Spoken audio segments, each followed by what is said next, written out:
All right, what is going on, everybody? Welcome back to another day of SaberSim's DFS office hours.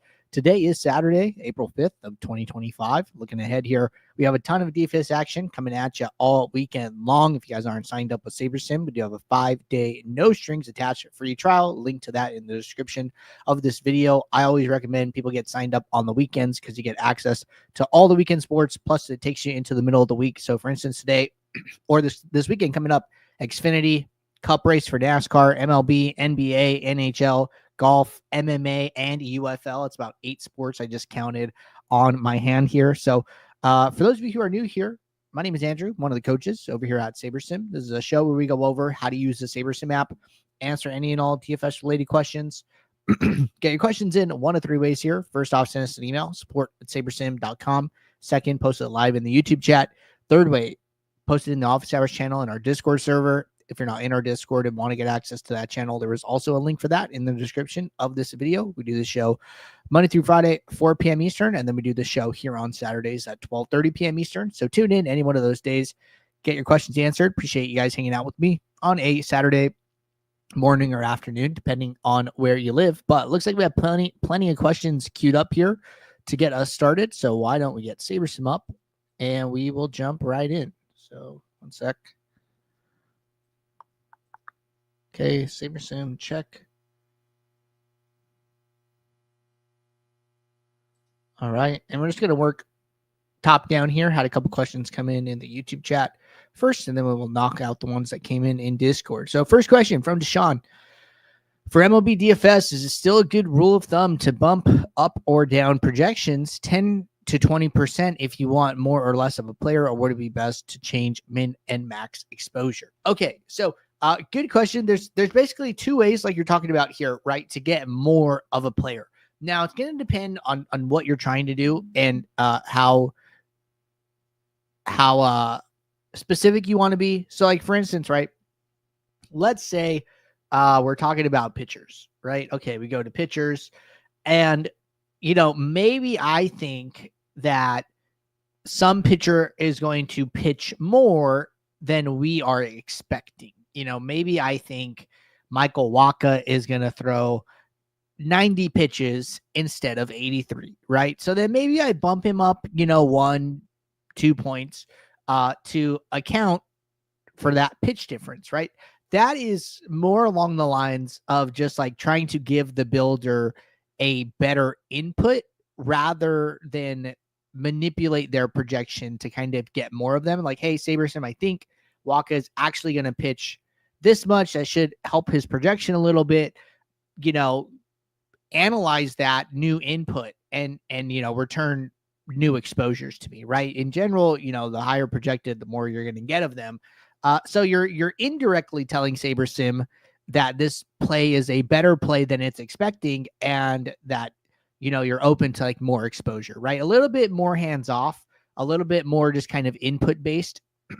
Now the other way is like, hey, I think Wacha is going to do good today, and I want to play him in X amount of lineups. Well, if that's the approach you're coming from, then it's better to just be more direct and use min and max exposures. You don't need to go about changing his projection. You just need to go in here and tell SaberSim, hey, I want to play this player in X amount of lineups. So, there are like times where like you might bump a projection and you still don't get any. You still only get a little bit, right? And maybe that's not what you want. So, you got to figure out what angle you're coming at it from, and then which approach makes the most sense. So that's the way I'd be thinking about it.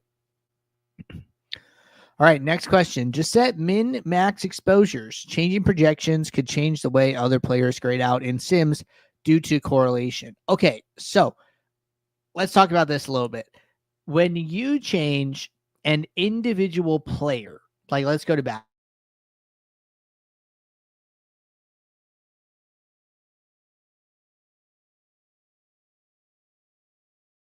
So here I'm on the Yankees, right? I'm looking at their order 1 through 9. Now, if I change an individual player exposure and I go in and I change Judge from 11.65 to say 12.65, right? This does not have a cascading effect on other players that he is correlated to. Because I bump him up, and I go and look at his correlations, right? It doesn't have an effect on Cody Bellinger. It doesn't have an effect on Jazz, on Goldschmidt, on Grisham. The player level projection adjustments are just solely for that player. Okay. The only time there is this cascading effect of if you change one thing, it changes a lot of other things is when you change team totals. Okay. So if I go to team stacks, I go to this projected runs column. Let's say I change the Yankees from 5.8 to 6.3, right? I give them a half a run increase. Okay. Well, then I change it to 6.3. I go back. I change the gear icon from projection from SaberSim to SaberSim adjusted. Well, now when I go to the Yankees, now all the players have changed, right? Judge goes up 0.6. Well, Bellinger went up half a point. Chisholm went up, 0.4. All these players' projections have moved. This has a cascading effect. And the reason for that is what we're doing is we're basically filtering our sims, right? I believe we have like 25,000 game sims now of every game on the slate.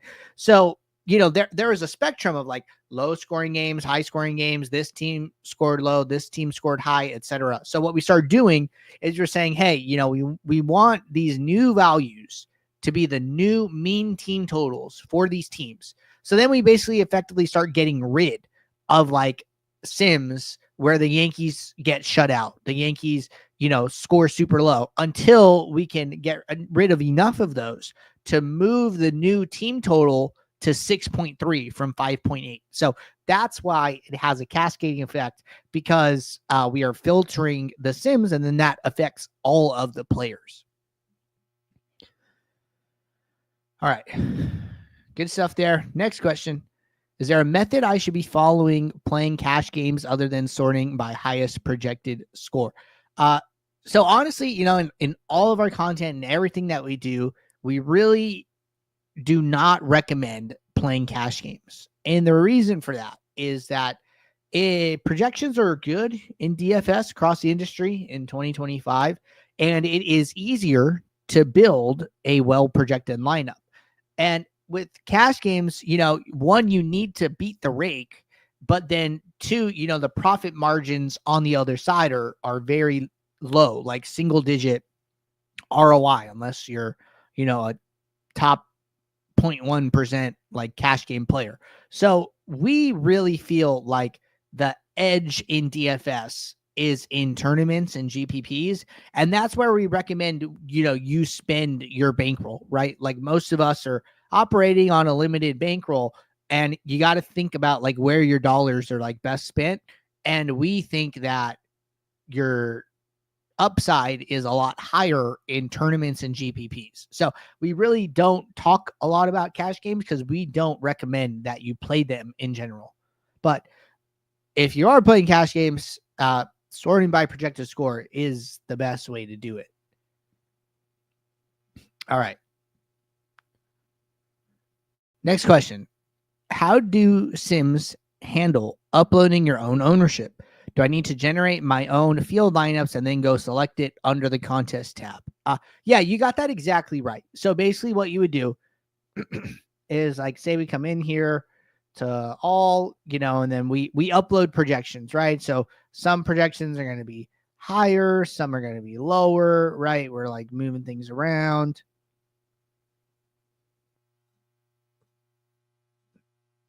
So then once you like upload all your ownership, right? Then what you do is you come into the gear and then you use this generate field. Let me remove the question.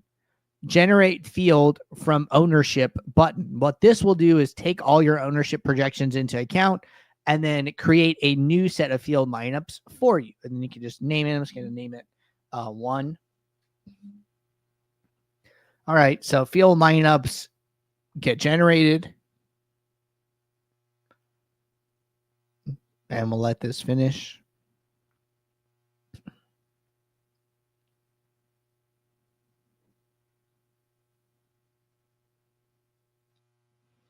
The field that we did was 20,000 lineups, so could take a little bit longer than usual. But once this is done, well, one, you'll be able to like check everything, right? Like, okay, hey, this is my uploaded ownership. This is actually how much exposure I have to the players, right? You can check correlation components, all those type of things with like stacks, etc. here. And then what you do is exactly what you said, right? So like this is coming in now. There's going to be some like plus or minus kind of movement, like up and down compared to what your inputs were, but that's okay. And then we go to contests. And then we do exactly what you said, right? We go to field lineups. We click the drop down arrow. We go to field lineups, and then we click the custom one that I did, which I just named it 1. So then once I switch that and this updates, it says it's selected. Hold on, I want to try something. I would expect it to show. So I'm just refreshing the page.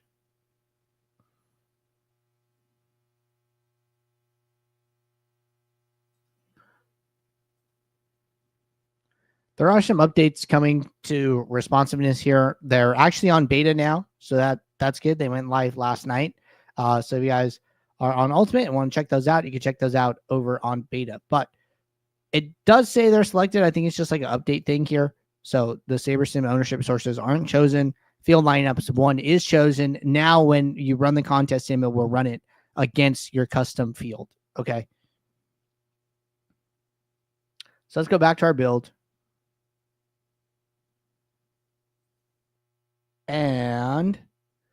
But I think that was the end of that question. So cool. All right.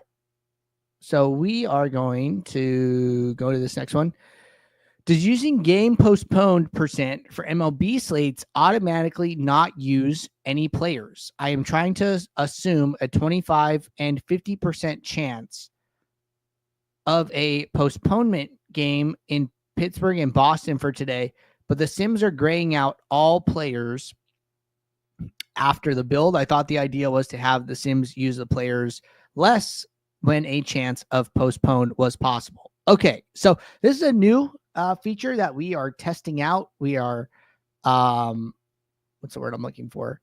It is still, in development here and in testing, but it is kind of cool. So the idea here, right, is that games have a certain amount of postponement risk, especially when the slate is like kind of spread out, right, across multiple hours.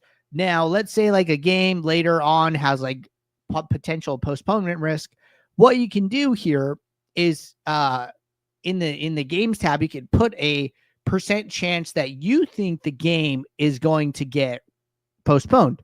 So then what happens is we ignore that game in that amount of sims when we go and pull those from when we go to build your lineups. So when we go to build your lineups, we basically ignore that game X amount of the time. So it is something that we're still testing here. It should work the way you're describing, where you're like, hey, I'm trying to assume a 25 to 50% chance of this game raining out. It should just ignore it that amount of the time. I don't think it's on app.sabersim yet. Oh no, it is. Okay, so this might have went with the update. So let's talk about this, right? Or let's use it, right? So let's say we think that we said Pittsburgh is going to get rained out. Okay, so let's say 25% of the time we think Pittsburgh might not actually play here, right? Okay, so then we build our lineups. So this is kind of interesting, right? Highest projected run game, but I'm assuming it has like some weather aspect to it. I haven't checked the weather report yet today, but somebody mentioning it makes it interesting. So let's run this 25% chance of postponement for Pittsburgh, and we'll build 500 lineups. All right. Contest sim should run automatically. That's good.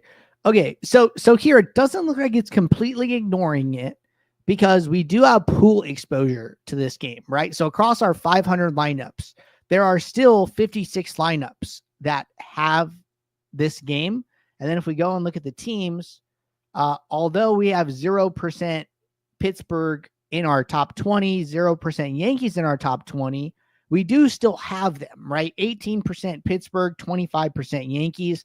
Seems like the builders probably just like fading them. I'm assuming like they're super high owned. I think I saw Judge was like 28% owned. So this is more just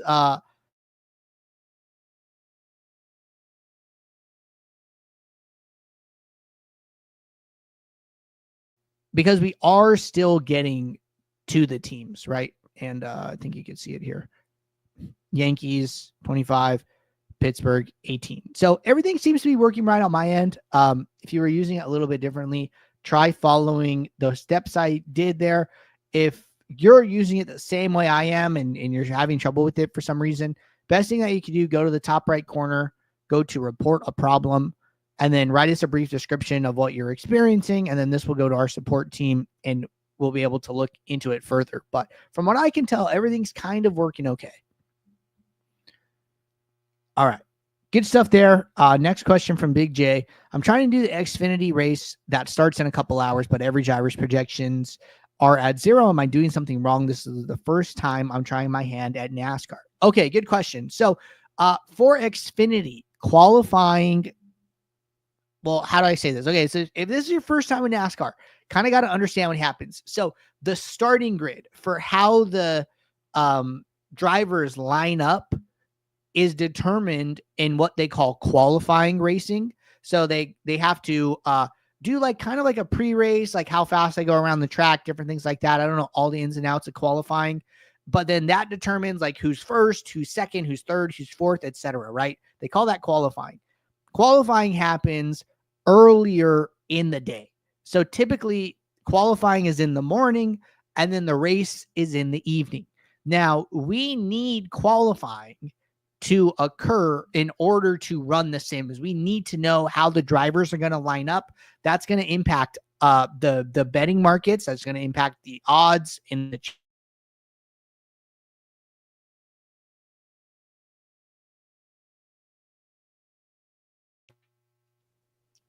sorry, let me say that. Who's like at the back of the grid, right? Sometimes these guys have like got to swap out parts and then they get moved around the grid for like penalties and things like that. So all of that has to like kind of be set in stone before we're ready to go. So what happens here is qualifying happens usually 60 to 90 minutes after qualifying ends is when our projections will be up. So I don't know what time it was at today. I would imagine it's probably still going on or either wrapping up, but that's usually what happens. So with Xfinity, I would probably, what time is the race?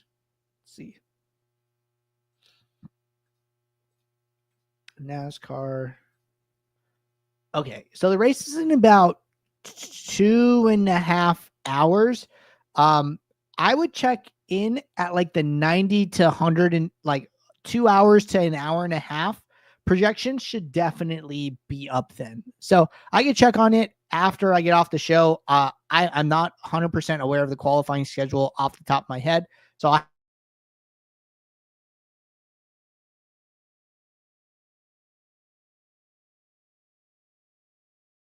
once office hours ends, I will go and check on those. But Big J said, okay, I thought they qualified yesterday. I might have seen the wrong thing. I might be wrong too. Usually like people ask me and then like I go check and see what the schedule was. A little limited here, but either way, we'll figure it out and we'll get those projections up. I would say by 2 p.m. Eastern for sure. I should have time to go and dive in and see what's going on over there. All right. Good stuff so far. Let's check in on the office hours channel.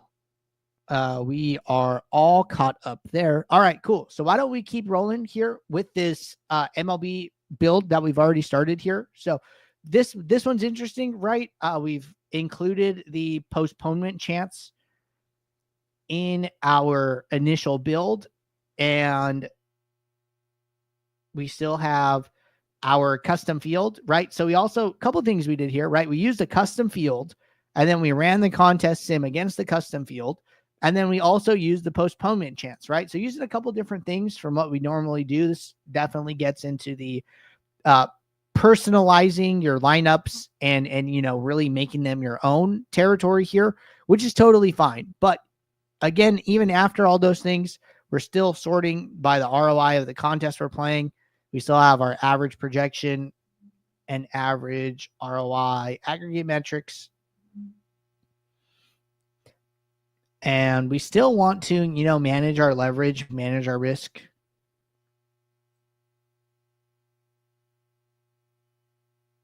So what do I see here, right? Okay, so we go to stacks.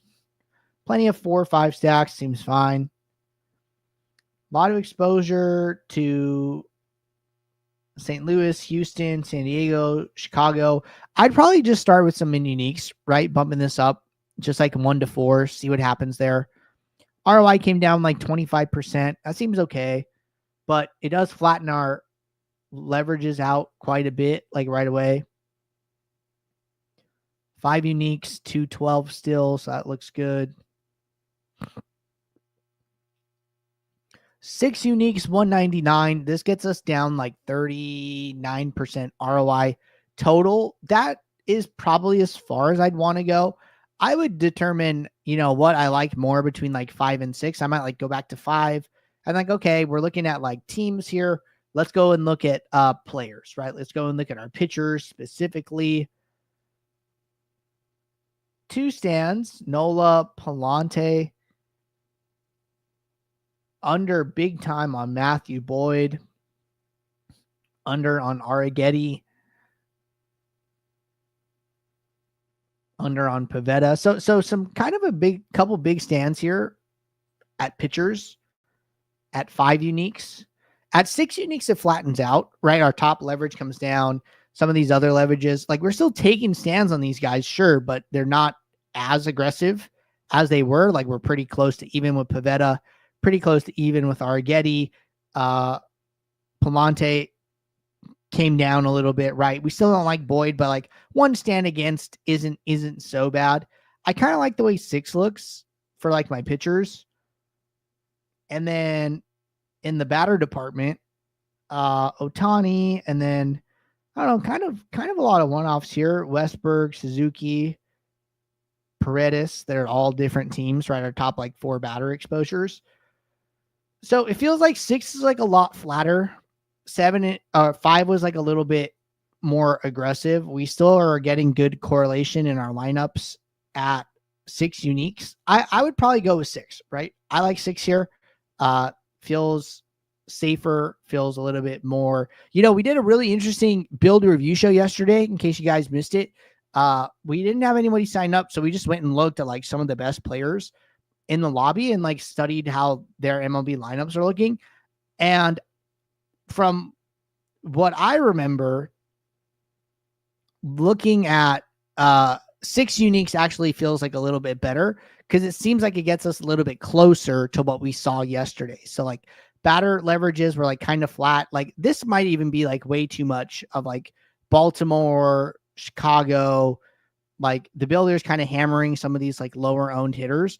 Top of the order hitters, kind of good hitters. I mean, I've seen Suzuki hit like a bunch of home runs already this season, it feels like.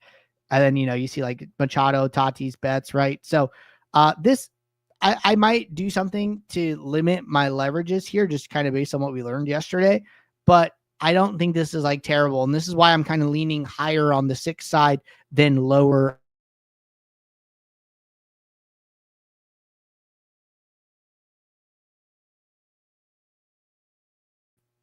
So if you guys have time, check that show out from yesterday.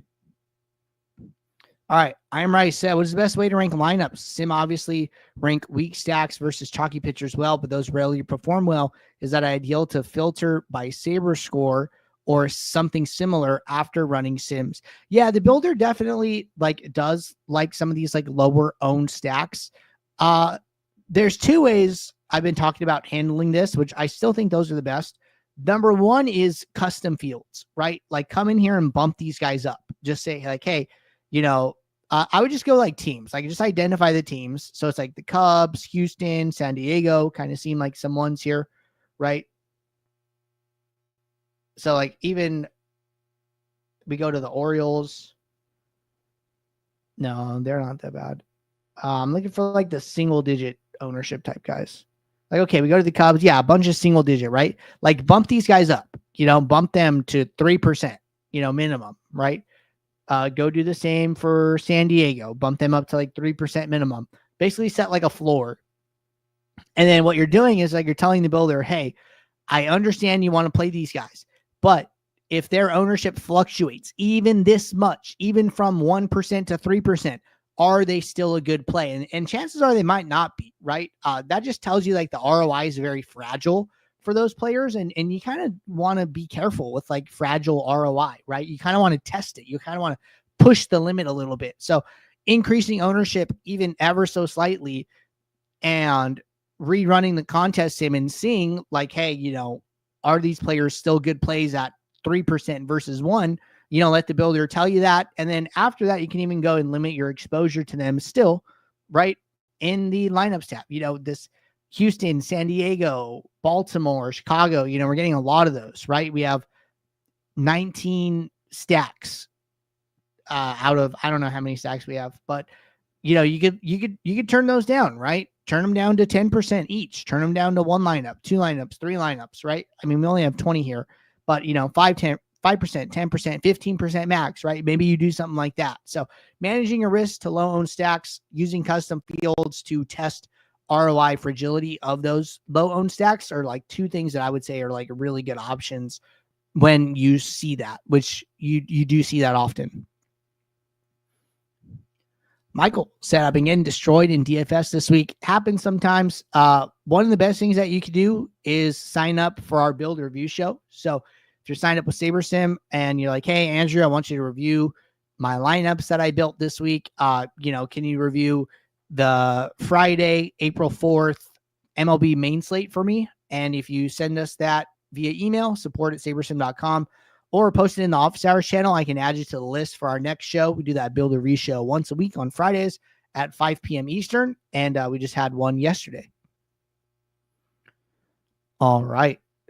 We are caught up questions here in the Discord and YouTube chat. Knocked out a slate demo. So I think we're going to get out of here. Appreciate you guys tuning in.